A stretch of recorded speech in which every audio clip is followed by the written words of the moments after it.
as winter is fast approaching and the cold weather is coming, I thought it would be perfect to share with you a cozy, delicious chili recipe. And this recipe is so simple.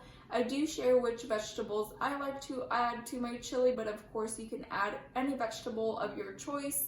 If there are any vegetables that you need to use up in your fridge, for example, throwing them into the chili would be a great way to use them up.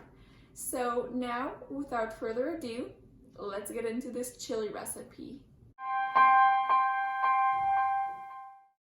The first thing is to go ahead and dice 1 large onion.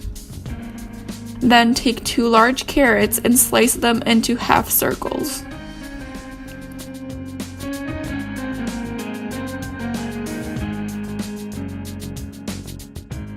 Then you will take 4 celery sticks and slice them into half circles as well. Next, you will take 2 medium sweet potatoes and dice them into small cubes.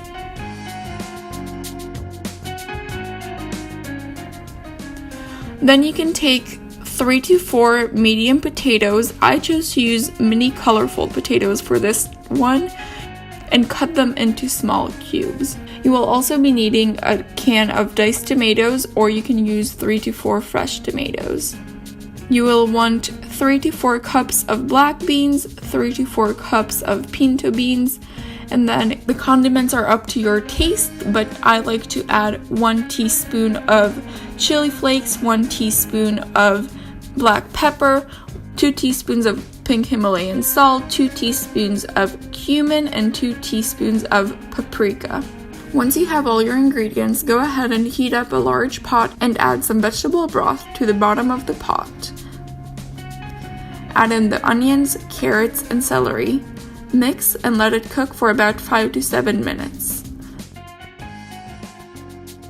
Then add in the potatoes and the sweet potatoes, mix it all up, and let it cook for another 5 to 7 minutes. You can also add more vegetable broth as necessary in order to avoid the vegetables sticking to the pot. After the 5 to 7 minutes are up, add in the can of diced tomatoes and also some water until all the vegetables are covered up. Add in all the condiments, stir it all together, and let it cook for about 10 to 12 minutes.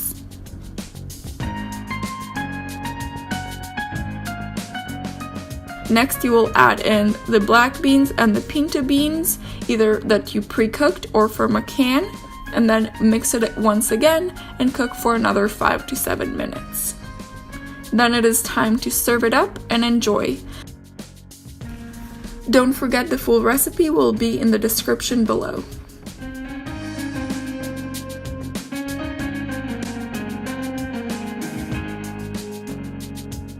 That is all for today's video. If you enjoyed it, make sure to like it. It really makes my day and helps me out with the algorithm.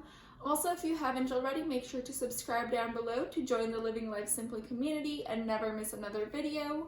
Let me know in the comments below what veggies you added into your chili, and feel free to share this recipe with whoever you think might enjoy it. I will see you all very soon with a new video. Bye!